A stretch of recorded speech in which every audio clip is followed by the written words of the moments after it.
और मुझे खुशी इस बात की है कि समाजवादी पार्टी इस बार तैयारी में पीछे नहीं है, तैयारी में एकदम आगे दिखाई दे रही है समाजवादी पार्टी। मैं अपने साथियों को ये बताना चाहता हूं कि जिस समय कांग्रेस की सरकार बनने को थी और कुछ सीटें कम पड़ रही थीं, बहुमत कांग्रेस पार्टी के पास नहीं था। बहुमत को पूरा करने के लिए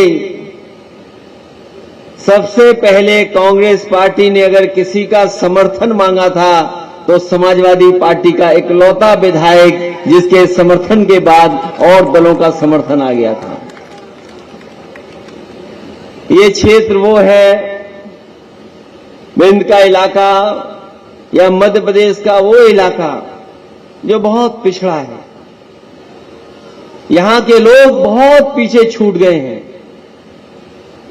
हम लोग अखबारों में, टीवी में और खासकर भारतीय जनता पार्टी के लोग न जाने क्या क्या प्रचार करते हैं।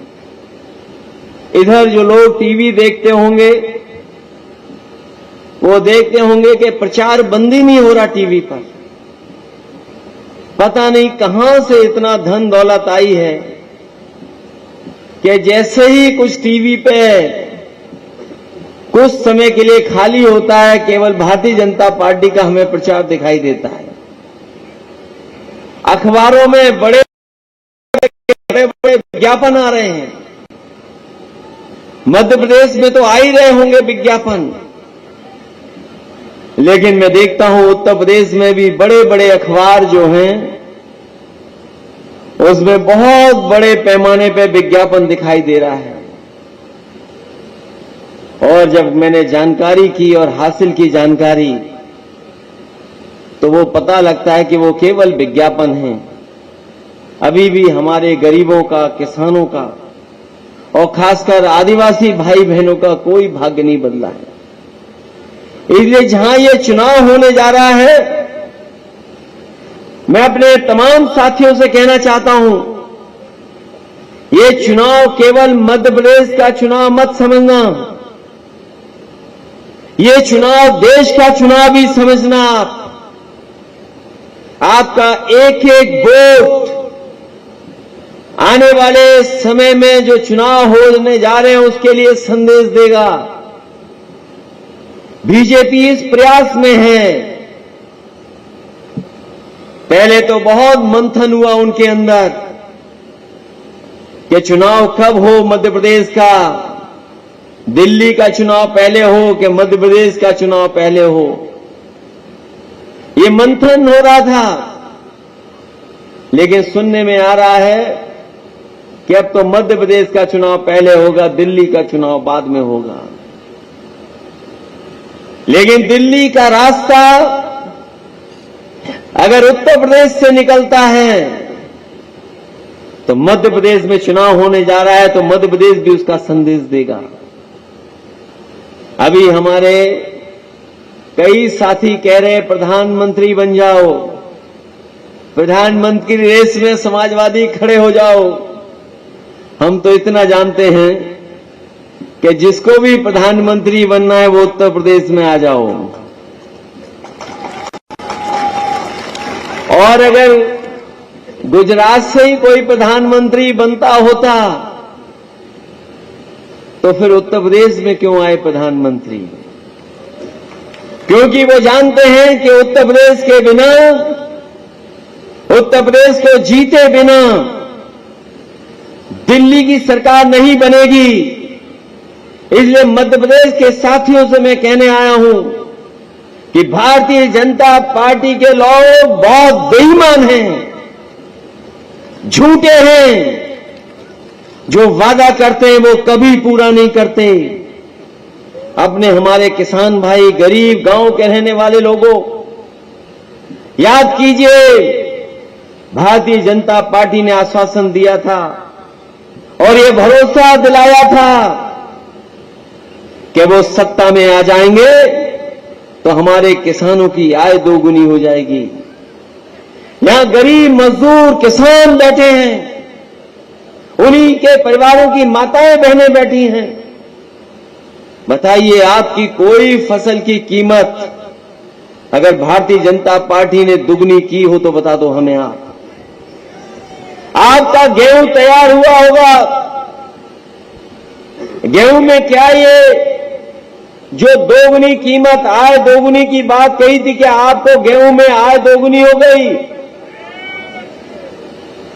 क्या जो धान आने वाला है या जो आया धान, पिछला भी हिसाब किताब मिलाइए, क्या धान की कीमत आपको उसमें आय दोगुनी हो गई? हमारे किसान का ना आय दोगुनी हुई, लेकिन महंगाई तो दोगुनी हो गई होगी। डीजल, पेट्रोल, जरूरत की चीजें सब महंगी हो गई। बीजेपी के लोग कहते हैं हमने तो नौकरी दे दी, रोजगार दे दिया। उत्तर प्रदेश में तो नौजवानों को नौकरी रोजगार नहीं मिला। बताओ, हमारे मध्य प्रदेश के और खासकर सिरमौर के रीवा डिस्ट्रिक्ट के लोग और खासकर नौजवान, बताओ आपको नौकरी रोजगार मिला कि नहीं मिला? बताओ, डिग्री हासिल कर ली, पढ़ाई पूरी कर ली, आप जाएं गांव में आकलन करें, पूछें क्या पढ़े लिखे नौजवानों को नौकरी मिल रही है? क्या ये सरकार नौकरी दे पा रही है? और तब जब मध्य प्रदेश में पिछले 20 साल से भारतीय जनता पार्टी के लोग हैं, आप हिसाब किताब लगाओ, बताओ कितने साल से बीजेपी के लोग हैं यहां? सत्ता में 20 साल से ज्यादा हो गया होगा समय। ये लगातार सत्ता में हैं और ये मुख्यमंत्री जिनको मामा बोल रहे हो आप लोग, तो लगातार न जाने कितने सालों से हैं, कितने सालों से हैं बताओ। जो नौजवान 5 साल के रहे होंगे, जो 8 साल के रहे होंगे, बताओ आज उनकी कितनी उम्र हो गई होगी? क्या उनके हाथ में नौकरी और रोजगार आ गया क्या? अभी लोकसभा में तस्वीर दिखाई कि नारी शक्ति वंदन बिल आ गया, अधिनियम आ गया, और बीजेपी के लोग प्रचार करने लगे कि अब तो माताएं बहनें विधानसभा में भी पहुंच जाएंगी, लोकसभा में भी पहुंच जाएंगी। नारी शक्ति अधिनियम आने के बाद ऐसा प्रचार किया,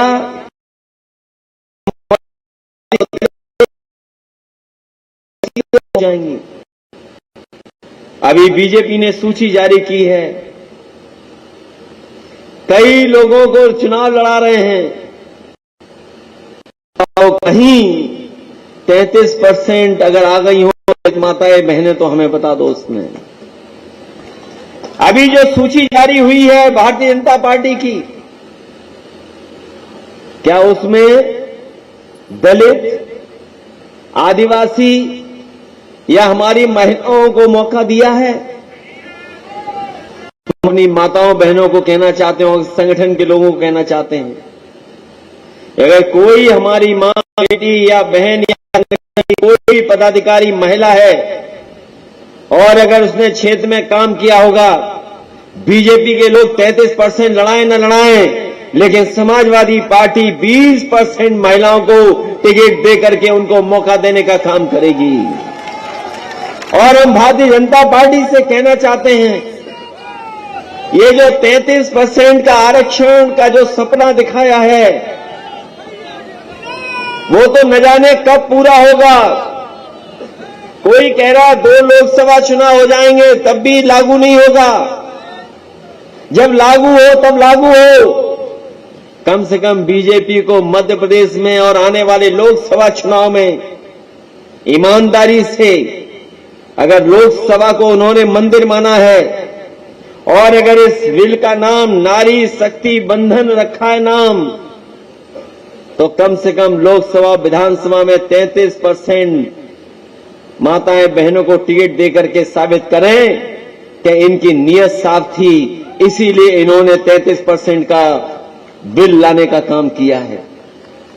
और हमारे समाजवादी लोग जानते होंगे, नेताजी के बारे में जानते होंगे कि एक समय था जब न जाने कितने लोगों ने विरोध किया था, न जाने कितने लोगों ने किस किस तरीके से कहा गया था कि अगर आप फूलन देवी को चुनाव लड़ाएंगे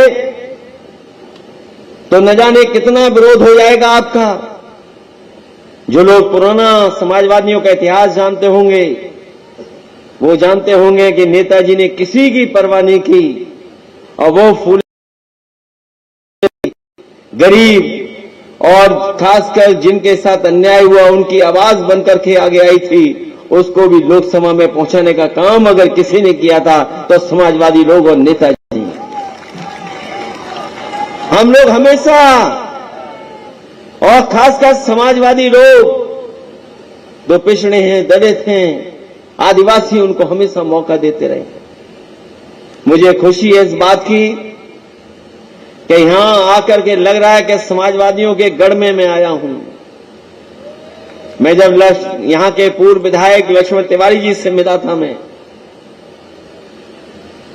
और उनसे जब बातचीत हुई तो लगा कि ये न केवल चुनाव लड़ना चाहते हैं बल्कि ये भावनात्मक रूप से भी समाजवादी विचारधारा से जुड़े हुए हैं। ये जहां विधायक रहे हैं, मैं सबसे ज्यादा प्रभावित इसलिए भी हुआ हूं कि ये फौजी हैं। इन्होंने सीमा पर रह करके देश की रक्षा की है और मुझे खुशी होगी कि यहां की जनता इन्हें चुन करके भेजेगी और विधानसभा में आपके हक और सम्मान की रक्षा ये करने का काम करेंगे। लक्ष्मण तिवारी जी ने बुलाया हमें, आज उन्होंने पूरे समर्थन सहयोगी साथियों के साथ अपना चुनाव प्रचार भी शुरू कर दिया है। और आज के बाद तो विरोधी पार्टियों में खलबली मच जाएगी कि समाजवादी लोग तो आगे निकल आए हैं। बताओ खलबली मचने जा रही है कि नहीं मचने जा रही है? जो लोग कह रहे हैं कि लाडली योजना बहुत अच्छी है, आप सोचिए, भारतीय जनता पार्टी की चाल समझिए। दिल्ली और भोपाल की सरकार ने मिलकर के पहले गरीब बना दिया, पहले गरीबों को कुछ नहीं दिया, और जब लगा कि हम गरीबों को कुछ नहीं दे पाए तो फिर लाभ देने की योजना बना दी। हमारे किसानों के अकाउंट में भी भेज दिया कुछ पैसा, हमारी माताओं बहनों को भी दे दिया। ये जो 1000 रुपए से अब 3000 रुपए करने जा रहे हैं, इससे हमारी माताओं बहनों का काम चलने वाला नहीं है। अगर देश में सबसे पहले किसी ने माताओं बहनों को सीधा सीधा पैसा देने का काम शुरू किया था तो वो समाजवादी पार्टी थी, और समाजवादी लोगों ने समाजवादी पेंशन से महिलाओं का सम्मान को बढ़ाने का काम किया था। इसलिए आज जब भारतीय जनता पार्टी कह रही कि हमारी अर्थव्यवस्था $5 ट्रिलियन पहुंच जाएगी, और ये अंग्रेजी में इसलिए बोलते हैं क्योंकि हमारा गरीब समझ ही नहीं पाएगा 5 ट्रिलियन होता क्या है। जब ये दिल्ली वाले कहते हैं कि हमारी इकोनॉमी, अर्थव्यवस्था 5 ट्रिलियन पहुंच जाएगी, तो हम उनसे कहना चाहते हैं कि हमारे माताओं बहनों का सम्मान 1000, 2000, 3000 में नहीं होगा, कम से कम उन्हें 6000 रुपए महीने का मिलेगा, तब हमारी माताओं बहनों का सम्मान हो पाएगा। इससे कम में उनका सम्मान नहीं होने वाला। और ये लोग कहेंगे कि 6000 कैसे दोगे, तो हम उनसे कहेंगे कि सरकार से हट जाओ, समाजवादियों को आ जाने दो, हम 6000 रुपए देकर के दिखा देंगे कि 6000 रुपए कैसे दिए जाते हैं। आप उद्योगपतियों का पैसा माफ कर दोगे, बैंकों से जो पैसा लिया बड़े बड़े लोगों ने उसका माफ कर दोगे। अगर वही पैसा आप उनसे ले लेते तो न जाने कितने गरीबों का घर और कितनी माताओं बहनों को 5,000 से लेकर के 6,000 रुपया ये पेंशन मिल जाती, उन्हें कहीं दूसरी तरफ नहीं जाना पड़ता। इसलिए जहां योजनाएं लागू करनी है, हमें अगर विशेष आदिवासी माताओं बहनों के लिए योजना चालू करनी पड़ेगी तो हम लोग करने का काम करेंगे। हमारे समाजवादी साथी जानते होंगे, जिस समय नेताजी सोनभद्र, मिर्जापुर और बनारस के इलाके में जो आदिवासी माताओं बहनों के बीच में गए थे, उसी समय उन्होंने मन बना लिया था कि अपनी बेटियों की पढ़ाई के लिए हम कन्या विद्याधन योजना चलाने का काम करेंगे। और जिस समय नेताजी मुख्यमंत्री थे तो 20,000 रुपया उन माताओं बहनों की बेटियों को देने का काम किया जाता था। जब पिछली समाजवादी सरकार थी तो 30,000 रुपए दिया जाता था। हम अपनी मध्य प्रदेश की बहनों को और खासकर आदिवासी बहनों को कह करके जा रहे हैं कि हमें सरकार की तरफ से बेटी के जन्म पर अगर मां को भी पैसा देना पड़ेगा तो हम लोग पैसा दे करके उसकी मदद करने का काम करेंगे। चाहे हमें 25,000 रुपए देना पड़े, चाहे 50,000 रुपया देना पड़े, हम समाजवादी लोग उनको दे कहने करके सम्मान बढ़ाने का काम करेंगे। आज भी आदिवासी वैसे के वैसे हैं, न उनके बच्चे पढ़ पा रहे हैं, न पढ़ाई का इंतजाम है, और जो पढ़ाई का इंतजाम भी अगर अच्छा है तो कहां पढ़ करके जा पा रहे हैं। आप बताइए, सरकारी स्कूल में कहीं पढ़ाई हो रही हो तो बताएं। हाँ, मैं सरकारी स्कूलों में कोई पढ़ाई नहीं, और जो किताबें वो समय पर नहीं मिल रही, जो कपड़े मिलने चाहिए वो समय पर नहीं, खाने के इंतजाम में भ्रष्टाचार, और जो भर्ती हो रही है उसमें भ्रष्टाचार। जो हमारे अध्यापक हैं उन्हें भी ऐसा मौका नहीं मिल रहा कि अच्छी पढ़ाई करा सके, उनकी भी ट्रेनिंग नहीं। जब अध्यापक अच्छे नहीं होंगे तो हमारे बच्चे भी अच्छा नहीं पढ़ पाएंगे। अगर कोई जिम्मेदार है इसके लिए तो वो भारतीय जनता पार्टी है, जो पिछले कई वर्षों से लगातार मध्य प्रदेश के बीच में सरकार चलाने का काम कर रही है। कहने को तो ये कह रहे हैं कि हम चंद्रमा पर पहुंच गए हैं। अगर ये चंद्रमा पर पहुंच गए हैं तो बताओ हमारे बच्चे कब पढ़ लिख जाएंगे, ये बता दो हमें आप। क्या बच्चों की पढ़ाई के लिए पर्याप्त इंतजाम हो गए हैं? और भारतीय जनता पार्टी लगातार इस कोशिश में है कि गरीब के बच्चे सरकारी स्कूल में पढ़ने नहीं जाएं, और उसका परिणाम यह है कि उत्तर प्रदेश में तो 3,000 प्राइमरी स्कूल बंद हो गए हैं, लेकिन सुनने में आ रहा है कि मध्य प्रदेश में भी कई हजार सरकारी स्कूल बंद हो चुके हैं। सोचे हमारे गरीब भाई बहन, अगर सरकारी स्कूल बंद हो जाएंगे तो क्या प्राइवेट स्कूल में इनके बच्चे पढ़ पाएंगे? क्या इनका भविष्य होगा? और जब पढ़ाई लिखाई नहीं होगी तो कोई भविष्य नहीं होगा।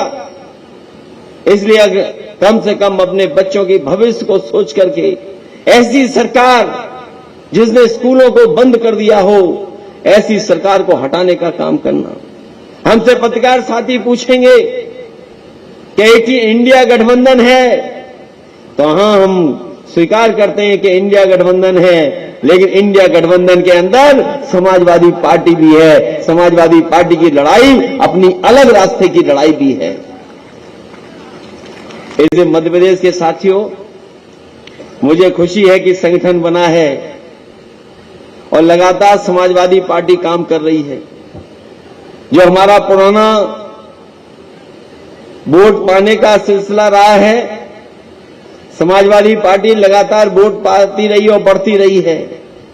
जिस सिद्धांतों को लेकर के हम चले हैं, जो नेताजी के सिद्धांत रहे हैं, अगर उन्हीं सिद्धांतों को अगर हम गांव तक पहुंचा ले जाएंगे तो हमें पूरा भरोसा है कि बड़ी संख्या में हमसे समाजवादी लोगों से लोग जुड़ जाएंगे।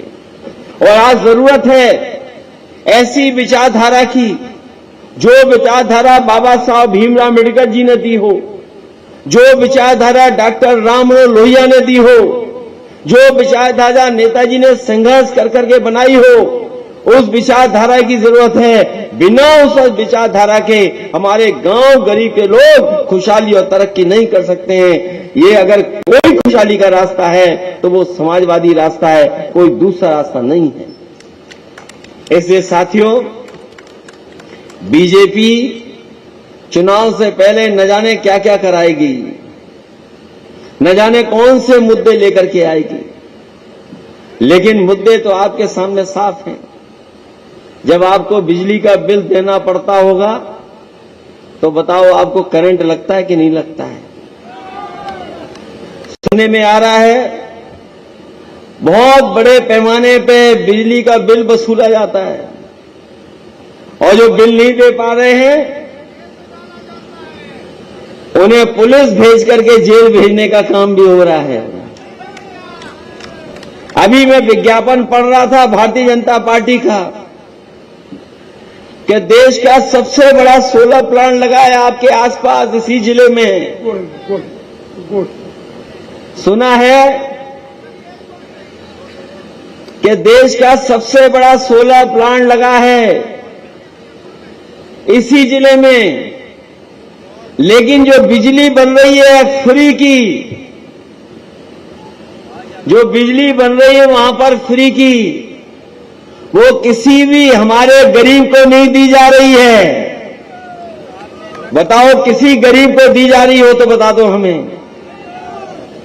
ये सूरज फ्री, केवल पैनल लग गया, सूरज निकला, बिजली बन गई, और बिजली बनने के बाद सीधी बिजली दिल्ली चली गई, लेकिन मध्य प्रदेश वालों को बिजली किसी को नहीं मिली। बताओ, कहीं सोलर की बिजली आपको सरकार की तरफ से मिल रही हो तो बता दो। इसलिए हम आपसे कहना चाहते हैं, मुझे याद है वो समय जब देश के राष्ट्रपति कलाम साहब थे, मैं मुख्यमंत्री था, वो आए लखनऊ, उन्होंने कहा कि मैं गरीबों को फ्री बिजली देना चाहता हूं, और अगर आप इसका इंतजाम कर देंगे तो मैं उसके लिए जो कहोगे वो करने के लिए तैयार हूं। मुझे याद है उन्होंने पूरी जानकारी मुझे दी, और मैंने उस जानकारी को अपने अधिकारियों को बताया, और उत्तर प्रदेश में समाजवादी सरकार थी, हम लोगों ने मिलकर के एक ग्राम सभा को चिन्हित किया, और जो उस समय के राष्ट्रपति रहे कलाम साहब ने सुझाव दिया था, उस पर हम लोगों ने काम किया। उस गांव को पूरा सोलर विलेज बना दिया, और आज भी अगर जाकर के देखेंगे उस गांव में इसी तरह के पैनल लगा करके पूरे के पूरे गांव को फ्री बिजली दे रहे हैं। किसी भी गांव वाले को एक भी पैसा बिजली के बिल का नहीं देना पड़ता है, पूरे की पूरी फ्री बिजली है। अगर उत्तर प्रदेश में ये काम हो सकता है, अगर ये काम उत्तर प्रदेश में समाजवादी सरकार कर सकती है, तो अगर हमें मौका दोगे आप, तो गांव के लिए अगर उत्तर प्रदेश की तरह जिस तरीके से कलाम साहब ने हमें सुझाव दिया था, उस पर काम किया था, ग्राम सभा का अपना सोलर प्लांट होगा, और पूरी की पूरी बिजली उस गांव की होगी। चाहे वो उससे चक्की चला लें, अपने गांव का पंखा, घर का पंखा चला लें, लाइट जला लें, और चाहे खेत के लिए पंप लगा करके पानी खींच लें, उसका कोई बिल आपको नहीं देना पड़ेगा, पूरा का पूरा फ्री होगा। ऐसा इंतजाम समाजवादी लोग करने का काम करेंगे। बताओ, देश का सबसे बड़ा प्लांट लगा हो, लेकिन हमारे गरीब को बिजली नहीं मिल रही हो। कह रहे हैं कि गरीब को हम आवास देंगे, आवास। अभी भी हमारे बहुत सारे गरीब और आदिवासी भाई बहन माताएं हैं जिन्हें अभी भी घर नहीं मिल पाया है, अभी भी उनके पास घर नहीं पहुंचा, योजना नहीं पहुंची। हमारे विधायक यहाँ बैठे हैं, वो जानते होंगे, समाजवादी सरकार थी तो लगभग हम लोग 4 लाख रुपए का समाजवादी आवास देते थे, देना शुरू कर दिया था गरीब को। और इसलिए देना शुरू कर दिया था कि अगर कहीं प्रधान या गांव से जुड़े हुए अधिकारी कुछ भ्रष्टाचार भी कर ले, लेकिन हमारे गरीब का पूरा घर बन जाए, तो 4 लाख का हम लोग लगभग समाजवादी आवास देते थे, जिसमें सोलर पैनल लग जाता था, एलईडी बल्ब फ्री देती थी सरकार, पंखा देती थी, कहीं आपको तार की जरूरत नहीं पड़ती थी, न ट्रांसफर फूकने की जरूरत पड़ती थी, और सीधा सीधा गरीब का घर सोलर पैनल के माध्यम से पंखा, बिजली और जो सुविधाएं हैं, टीवी से लेकर के अपना मोबाइल चार्ज कर लेता था। ये इंतजाम अगर किसी ने किया था तो समाजवादी लोगों ने किया था। हम आपको भरोसा दिलाते हैं, जिस तरीके से उत्तर प्रदेश में हम लोगों ने गरीबों के लिए लोहिया आवास योजना चलाई थी, मध्य प्रदेश में भी अपने खासकर आदिवासी भाई बहनों के लिए, गरीब और गांव में रहने वाले लोगों के लिए लोहिया आवास योजना चला करके उनको पक्के घर देने का काम करेंगे। अभी मैं प्रधानमंत्री जी का भाषण पढ़ रहा था। प्रधानमंत्री जी कह रहे थे कि कांग्रेस वालों ने शौचालय नहीं बनाए, इसलिए हमने शौचालय बनाए हैं। हम उनसे पूछना चाहते हैं, भारतीय जनता पार्टी के लोगों से, अगर शौचालय नहीं बनाए, शौचालय में पानी कांग्रेस ने नहीं दिया, तो बताओ क्या भारतीय जनता पार्टी ने शौचालय में पानी दे दिया? तो ये जो शौचालय है, बिना पानी के कैसे जाओगे, ये बताओ हमें आप। क्या मध्य प्रदेश में ऐसे ही शौचालय बने हैं? ये हमारे सही साथी कह रहे हैं, जहां भी भारतीय जनता पार्टी की सरकार है, वहां शौचालय भी कागज में ही बन गए, शौचालय जमीन पे नहीं बन पाए। ये जो बड़ी बड़ी बातें कर रहे हैं भ्रष्टाचार की, दिल्ली में और न जाने कहां कहां बैठ करके, हमारे पढ़े लिखे लोग, बुद्धिजीवी लोग जब कभी आकलन करेंगे तो वो पाएंगे कि दुनिया का सबसे बड़ा भ्रष्टाचार का काम हुआ था नोटबंदी। नोटबंदी से बड़ा भ्रष्टाचार का काम कोई नहीं हुआ।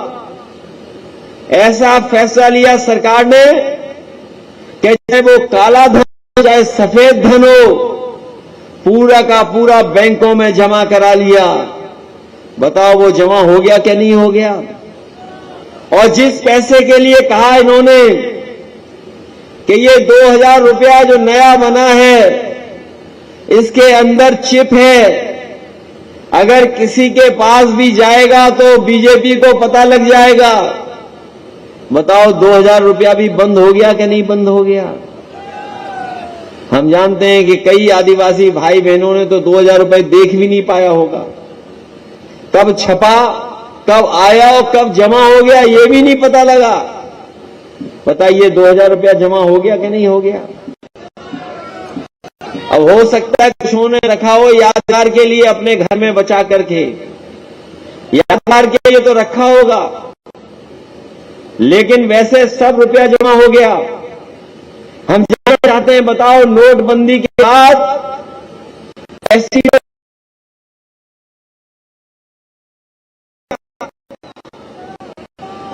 भ्रष्टाचार बढ़ा है, कम नहीं हुआ है।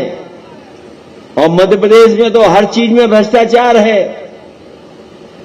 अगर भ्रष्टाचार नहीं होता तो लगातार एक सरकार को जनता ने मौका दिया है, सरकार न जाने कहां पहुंच गई होती, जनता की इसलिए साथियों, हम आपसे कहना चाहते हैं, हम लोग हमेशा चुनाव में समाजवादी पार्टी के प्रत्याशी आपके बीच में उतारते हैं। इस बार लगातार समाजवादी लोग पिछले कई वर्षों से काम कर रहे हैं, संगठन भी तैयार किया है, हम लोग जगह जगह कार्यक्रम भी चला रहे हैं, और समाजवादी पार्टी से बड़े महत्वपूर्ण लोग जुड़ भी रहे हैं। और इसी कड़ी में सिरमौर से तिवारी जी जुड़े हैं। हमें उम्मीद है कि आपका सहयोग और समर्थन मिल जाएगा। ये यहां से चुन करके विधानसभा में पहुंच करके आपके हक और सम्मान की लड़ाई लड़ने का काम करेंगे। और हम आपको भरोसा दिलाते हैं कि हम लोग भी आपके दुख सुख में, और अगर कोई भी बड़ा परिवर्तन के लिए लड़ाई लड़नी पड़ेगी तो हम अब आपके साथ खड़े दिखाई देंगे। हम आपके साथ कंधे से कंधे मिलाकर के खड़े होंगे। अभी इन्होंने बताया क्या उत्तर प्रदेश को जोड़ने के लिए न जाने कितना घूम के जाना पड़ता है। अगर टनल बन जाए तो सीधे जुड़ जाएंगे हम लोग। मैं ये जानना चाहता हूं भारतीय जनता पार्टी के लोगों से, कि हमारे तमाम लोगों को क्यों घुमा करके जाने देते हो आप? कहने को तो आप कह रहे हो कि बड़ी बड़ी सड़कें बनाई हैं, हम अपने लक्ष्मण तिवारी जी और जनता को भरोसा दिलाते हैं कि समाजवादी लोग इस सड़क को और टनल बनाने के लिए अगर हम लोगों को कोई भी लड़ाई लड़नी पड़ेगी, लोकसभा में आवाज उठानी पड़ेगी, तो उठाने का काम करेंगे, जिससे आपको घूम के न जाना पड़े, सीधा सीधा आप उत्तर प्रदेश से जुड़ जाएं। और जब लोकसभा में उत्तर प्रदेश से सबसे ज्यादा इंडिया और समाजवादी पार्टी के लोकसभा के प्रत्याशी जीतेंगे, तो बीजेपी का प्रधानमंत्री नहीं होगा, प्रधानमंत्री दूसरा होगा, जिसको समाजवादी पार्टी के लोग और इंडिया गठबंधन के लोग कहेंगे वो प्रधानमंत्री होगा। ये तो जाने वाली सरकार है, बताओ जाने वाली सरकार है कि नहीं है? दिल्ली वालों ने कहा था कि अच्छे दिन आएंगे, किसी के अच्छे दिन आए हो तो बता दो हमें, अच्छे दिन किसी के आए हो तो बता दो आप। इन्होंने कहा कि नौकरी दे देंगे, रोजगार दे देंगे, किसी को नौकरी रोजगार नहीं मिला, सब बेरोजगार के बेरोजगार रह गए। जो बैंकों से पैसा आपकी जेब में आना था 15 लाख अभी भी याद कर रहे हो, कुछ लोग तो 15 लाख अभी भी याद कर रहे हैं। आपको 15 लाख का धोखा दिया, इसलिए आपको भारतीय जनता पार्टी को सबक सिखाना पड़ेगा, तभी आप इनसे कुछ हासिल कर पाएंगे। इसलिए इन्होंने देश को पीछे ले जाने का काम किया है। जहां तक ये गौ सेवा की बात करते हैं, अगर ये हमारे गरीब और किसान की मदद करें तो हमारा किसान अपने आप गाय की सेवा करने लगेगा, गौवंश की सेवा करने लगेगा। ये बीजेपी के लोग नहीं चाहते कि गौ सेवा हो, गौवंश की सेवा हो। मुझे नहीं पता कि मध्य प्रदेश में कितने लोगों की जानवर से टकराने से जान गई होगी, लेकिन मैं ये कह सकता हूं उत्तर प्रदेश में कोई दिन ऐसा नहीं जाता जिस दिन जानवर से टकराने से कोई एक्सीडेंट ना होता हो या किसी न किसी एक व्यक्ति की उत्तर प्रदेश में जान न जाती हो। गौवंश के कारण, एक्सीडेंट के कारण हर दिन कोई न कोई जान जा रही है। अगर जान गरीब की जा रही है, उसके लिए कोई जिम्मेदार है तो वो भारतीय जनता पार्टी के लोग जिम्मेदार हैं, कोई दूसरा जिम्मेदार नहीं है। इसलिए इस मंच पर बैठे हुए हमारे प्रदेश के अध्यक्ष रामायण सिंह पटेल जी का मैं धन्यवाद देता हूं, लक्ष्मण तिवारी जी का विशेष धन्यवाद देता हूं, विश्वनाथ सिंह मरकाम जी का धन्यवाद, व्यास जी गौर जी का, दद्दन सिंह का, अनिल प्रधान जी का, विशंबर सिंह जी का, निर्भय जी का, कमलेन्द्र पांडे जी का, श्रीमती अनीता रंजन जी का और बहुत सारे जो समाजवादी साथी जिनका मैं नाम नहीं ले पा रहा हूं, मैं उनका धन्यवाद देता हूं। इस चुनावी जनसभा से पहले जो जनसभा हो रही है उसमें आए हुए मैं सभी आदरणीय बुजुर्ग माताएं बहनों और खासकर नौजवानों का बहुत बहुत धन्यवाद देता हूं, आभार प्रकट करता हूं कि आप लोग इतनी बड़ी संख्या में आकर के न केवल आपने कार्यक्रम सफल किया है बल्कि हम समाजवादी लोगों का मनोबल भी बढ़ाया है। हमारा भरोसा बढ़ा है कि जो लड़ाई बाबा साहब भीमराव अम्बेडकर जी ने लड़ी, जो रास्ता डॉक्टर राम मनोहर लोहिया जी ने दिखाया और जिस संघर्ष के रास्ते पर नेताजी हमेशा चलते रहे, उसी के रास्ते पे चल करके हम लोग आगे बढ़ करके समाजवादी सिद्धांतों को लागू करेंगे, जिससे हमारे किसान, गरीब और माताएं बहनें और खासकर आदिवासी भाई बहनों का भविष्य बेहतर हो। तो अपने आदिवासी भाई बहनों को कहना चाहते हैं, हम उनके लिए अलग से इलेक्शन के मैनिफेस्टो लागू करेंगे, क्योंकि आबादी में सबसे ज्यादा अगर कोई है तो हमारे पिछड़े और आदिवासी भाई बहन हैं। तभी मैंने नारा दिया था उत्तर प्रदेश में कि एनडीए को कोई हराएगा तो हमारा वो पीडीए हराएगा, जिसमें पिछड़े, दलित, आदिवासी और अल्पसंख्यक मुसलमान भाई हैं। अगर कोई एनडीए को हराने का काम करेगा तो वो पीडीए हराएगा। और इधर तो चमत्कार हो रहा है राजनीति में, इधर तो चमत्कार हुआ है राजनीति में कि अब तो कांग्रेस पार्टी भी कह रही है कि हम जाति जनगणना कराएंगे। इससे ज्यादा खुशी की बात क्या हो सकती है कि जहां समाजवादी लोग, नेताजी शरद यादव, लालू प्रसाद यादव जी या दक्षिण भारत के जितने भी नेता हैं, हम लोग न जाने कितने सालों से तैयारी कर रहे थे, इसी मांग को लेकर के लड़ रहे थे कि जाति जनगणना देश में हो, और देश में जब जाति जनगणना होगी तभी जाकर के हम किसको कितना मिलना चाहिए वो तय कर पाएंगे। अब तो कांग्रेस भी समाजवादियों के रास्ते पर आ गई है, इससे ज्यादा खुशी की बात और कोई नहीं हो सकती। इसलिए मैं एक बार फिर अपने लक्ष्मण तिवारी जी को धन्यवाद देता हूं, बधाई देता हूं इस ऐतिहासिक और सफल कार्यक्रम के लिए। और मैं अपनी जनता से कहूंगा, ये जो विज्ञापन आ रहे हैं इसके धोखे में मत जाना, क्योंकि जो विज्ञापन हैं वो बड़े बड़े विज्ञापन हैं। ये जो विज्ञापन बता रहे हैं आपको, ये बीजेपी का विज्ञापन है कि हवाई जहाज से इतने लोगों को यात्रा करा दिए। इन्होंने तो नारा ये दिया था कि हवाई चप्पल पे चलने वाला हवाई जहाज में चलेगा। बताओ, यहां बैठे हुए लोग सब हवाई चप्पल वाले लोग हैं, इनमें से कितने लोग हवाई जहाज में बैठे होंगे? अगर कोई बैठा हो तो बता दो हमें। आसमान में उड़ता हुआ था, देखा होगा हवाई जहाज, लेकिन बीजेपी ने जो नारा दिया था कि हवाई चप्पल पहनने वाला हवाई जहाज में चलेगा, लेकिन मैं नहीं देख पा रहा हूं कि कोई भी हवाई जहाज में बैठ पाया है। और जो हवाई जहाज थे वो भी बिक गए। एयरपोर्ट जहां पर हवाई जहाज खड़ा होता था वो भी बीजेपी ने बेच दिया। न केवल हवाई जहाज और हवाई अड्डे बेचे हैं, ट्रेन और रेलवे स्टेशन भी बेचने का काम भारतीय जनता पार्टी कर रही है।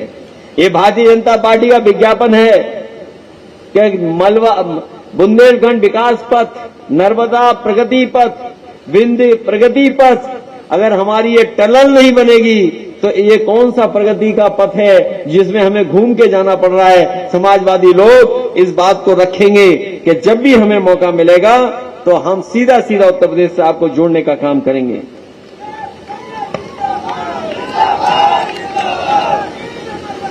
ये विज्ञापन है जिसमें कह रहा है हाईटेक मध्य प्रदेश बन रहा है। बताओ कितना हाईटेक मध्य प्रदेश बन गया, ये हमें आप बता दो। आपका स्टेशन अभी तक आधुनिक नहीं हो पाया है। महिलाओं को बैठने के लिए महिलाओं को सुविधा कुछ है ही नहीं। जो हाईटेक विज्ञापन तो है, लेकिन जमीनी हाईटेक कुछ नहीं दिखाई दे रहा है। टीकाकरण में तो आगे हैं, लेकिन गौवंश बचाने में कहां हैं?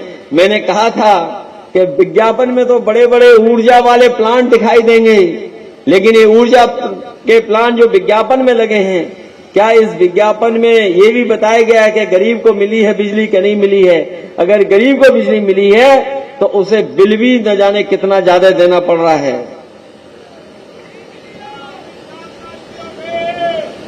महिलाओं को आरक्षण की बात कर रहे हैं, कम से कम जो सीटें दी हैं इन्होंने उसमें लागू करें कि 33% ये आदिवासी, दलित और महिलाओं को दे रहे हैं। इसलिए इनके विज्ञापन तो बड़े बड़े हैं, विज्ञापन तो रंग बिरंगे हैं, लेकिन सच्चाई वो नहीं है। इसलिए सच्चाई के साथ खड़े होकर के लक्ष्मण तिवारी जी और समाजवादियों का साथ देना, चुनाव चिन्ह साइकिल याद रखना और इंडिया गठबंधन को जिता करके नई दिशा में, नई क्रांति की तरफ आप लोग बढ़ने का काम करना। इन्हीं शब्दों के साथ मैं आप सबका बहुत बहुत धन्यवाद देता हूं, आभार प्रकट करता हूं। वहीं जो उत्तर प्रदेश से लोग आए हैं, जो आसपास के जिले के लोग हैं, मैं देख रहा हूं बांदा के, चित्रकूट के, बहुत बड़ी संख्या में तो नहीं, लेकिन कुछ जिम्मेदार नेता कार्यकर्ता हमें दिखाई दे रहे हैं। अगर आज आप आए हो तो कोई न कोई एक विधानसभा पकड़ लो जहां पर समाजवादियों के काम, समाजवादियों के सिद्धांत और समाजवादी योजनाओं को अगर आप समझा दोगे तो हमारी समाजवादी पार्टी की बहुत बड़ी मदद होगी। हमें उम्मीद है कि उत्तर प्रदेश के भी कार्यकर्ता नेता यहां समझा करके समाजवादी पार्टी के साथ लोगों को जोड़ने का काम करेंगे। आप सबको बहुत बहुत धन्यवाद और